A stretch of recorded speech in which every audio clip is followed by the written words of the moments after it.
Hello viewers, today I was telling about how to upload longer videos on Instagram Reels. For that, we need to go to Instagram account and click on the Reels.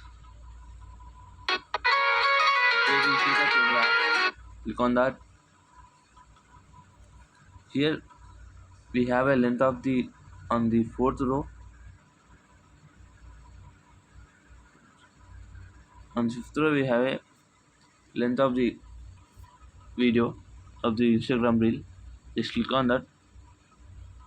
Here we have 30 seconds, 60 seconds and 90 seconds. I was choosing 60 seconds and create a reel.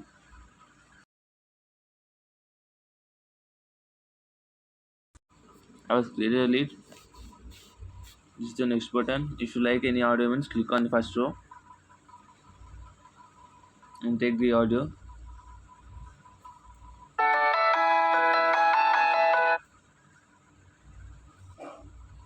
Click on the next button.